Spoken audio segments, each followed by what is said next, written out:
Con el objetivo de dar visibilidad al concepto exotismo y su transcurso por la historia del arte, aportaremos información teórica sobre esa atracción hacia lo ajeno, sirviéndonos de fuentes escritas y obras más representativas, para así contemplar su máxima expresión como concepto abstracto.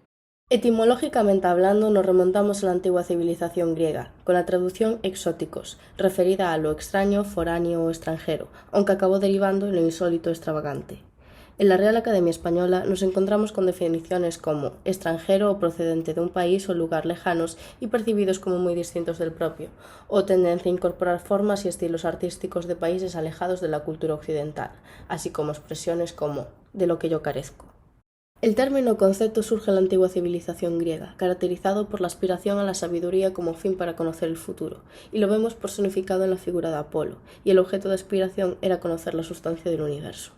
Todo cobra sentido con la colonización griega, la que integraba diferencias antropológicas o exaltaba lo extraño a propósito de las costumbres de pueblos ajenos. Pero una vez descubierta la zona costera del Índico, la mentalidad cambió. Los mapas se verían como diagramas de lo posible gracias al cartógrafo, quien invitaría a explorar junto con el atractivo artístico. Y como dijo el historiador Pierre-Franck Castel, la imagen ya no coincide con la visión, sino con la experiencia. Pero ahora nos desplazamos a los viajes a América y junto con los humanistas del siglo XV, quienes relatan los viajes de colonizadores. Hernán Cortés, por ejemplo, transmitió la visión urbana, socialmente elaborada y andina, rupturista de los esquemas de Colón, así como Bartolomé de las Casas, quien protege al indio y hace irrumpir el exotismo. Ya en torno a los siglos XVIII y XIX destacaríamos las influencias artísticas y culturales que existían entre las civilizaciones, como la de la península ibérica, de la que hablaremos más adelante, o el arte romántico, tras del que resurge el exotismo estético orientalizante debido a la influencia del adorno en el Islam, destacando la fábula exótica. La teoría del exotismo es la que explicaría la atracción y el porqué la búsqueda de lo ajeno. Esta nos sitúa en los románticos, definidos como viajeros, exploradores y ensoñadores. Los viajes les proporcionaban aquella ensoñación ansiada y necesaria para caracterizar sus obras y movimiento artístico. Como explicó Bardavío en la novela de aventuras, el hecho aventurerístico trascendente reside en una soldadura racional, personal, interna e indisoluble entre la voluntad y la aventura, de forma que cualquier acto se impregne de la huella de esa alianza físico-moral. Tal decisión supone por un lado la multiplicación de lo problemático y al mismo tiempo la instauración de un ideal. Desde ese momento no importa tanto vencer, sino no desfallecer, no traicionar al pacto interior. Mas cabe destacar que en este momento nunca se salía del hogar eurocéntrico, lo que imposibilitaría su avance. Pero es cuando llega el empirismo y evolucionismo, la ciencia experimental que explica la tradición por un lado y la que explica el resultado cultural de la constante evolución. Fueron quienes llevaron a la sociedad del XVIII a consolidar el horizonte exótico en su plenitud, recortando la figura y objetos exóticos europeos, antropológicos y estéticos, animando a artistas a recuperar lo que se estaba perdiendo. Así es que en el XIX actuarán como soldadores de la ciencia objetiva y la subjetividad artística. Cabe mencionar la figura del médico francés Victor Segalen, autor del mito de Gauguin o Una estética de lo diverso, donde establece las bases del exotismo. Así es que lo presenta como un bien al que se le da un sentimiento que nosotros tenemos de lo diverso.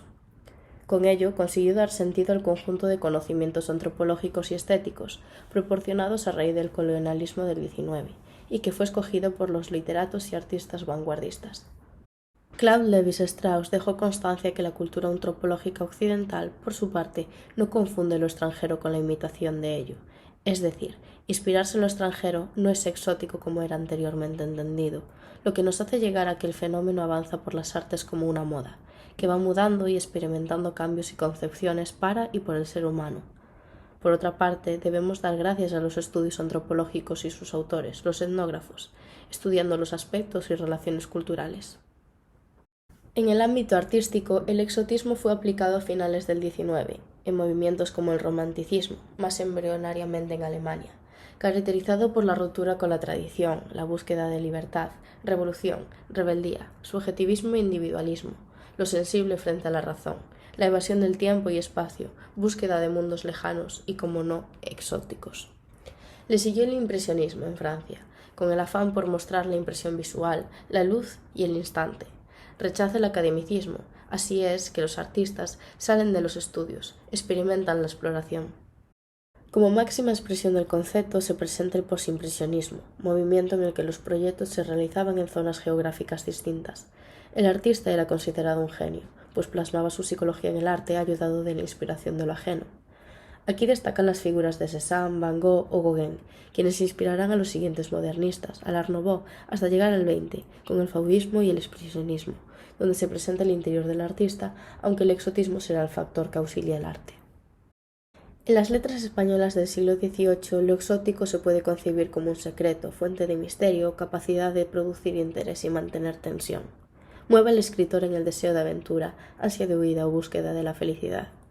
Aquí se ha utilizado como ornato por el agradable colorido que aporta y variabilidad, como apreciamos en las obras de Chateaubriand, Flaubert o Loti, por su búsqueda de sensaciones más intensas y fuertes que las expresadas en sus círculos habituales.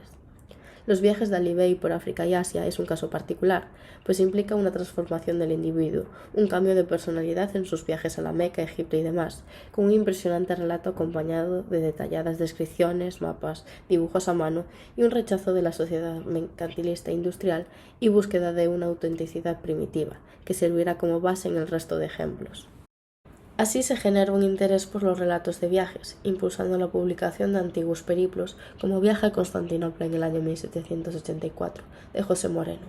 Incluso en los periódicos ofrecían comentarios sobre viajes o descripciones de países lejanos, como en el Correo de Madrid, entre 1786 y 1791. En el caso del teatro, por ejemplo, el exotismo venía avalado por una tradición francesa, con sus tragedias y comedias de asunto oriental o americano que partían de hechos históricos, como la traducción de Arcira de Voltaire, La Élida, donde primaba la intriga, fantosidad y exotismo en los decorados palaciegos y vegetación frondosa. Pero ¿por qué no darle la vuelta a todo esto y nos empezamos a cuestionar el cómo nos verían a nosotros, la cultura de la península con respecto al resto? ¿Atraemos de la misma manera al extranjero? Pues en un contexto literario en donde los viajeros románticos franceses del XIX, en el paso de la Ilustración y el orientalismo literario, situaron a España en Oriente, en África, y además transmitieron una imagen falsa en la que la habían perjudicado. Pero debido a ese orientalismo y el afán de los europeos por distanciarse de la industria, partieron hacia esta zona de Oriente, hacia el Islam andaluz. Ahora España era la Meca orientalista de Europa, el paraíso del cielo azul. Así venían en búsqueda de lo pintoresco, del color local, del misticismo de un pasado histórico y en búsqueda de sensaciones fuertes, como dijo Prosper Mérimée. Pero la obra por la que se recordará a Mérimée fue Carmen, en 1845, inicialmente de éxito limitado entre intelectuales hasta que se creó una ópera en su honor, a raíz de la cual el mito de Carmen la cigarrera comenzó a ser traducida. Se trata de un mito universal, una figura admirable que adentra lo más íntimo de las costas españolas y la imagen de la Andalucía de pandereta. Carmen es una gitana sensual y libre. No se le trata de manera amable ni al resto de mujeres, pues son brujas, ladronas y prostitutas. Pero Mérimée exalta su belleza, razón por la que embruja al hombre. De temática violenta y exótica, el texto crea el tópico de la cultura gitana, la vida en libertad, sin ataduras.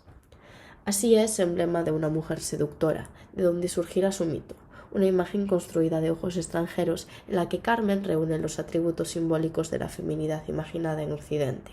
Peligrosa, seductora y libre, una cigarrera de voluptuosa belleza que hacía enloquecer de amor a los hombres. Ha sido representada en la danza, cine y teatro debido a su fama alcanzada en la ópera de 1875, compuesta por Georges Bizet, quien inmortalizó los tópicos de la mujer andaluza a través del drama lírico. Calles tortuosas y estrechas que dan a plazuelas, lleno de arte árabe, mudéjar y mozárabe, huertos, corrales, patios y pequeños jardines, olivos y tierras rojizas, todo un paisaje que impregna la obra, así como hace resonancia en Lorca, Machado o Manet y Picasso, sin dejar de lado las versiones de Carmen en el cine.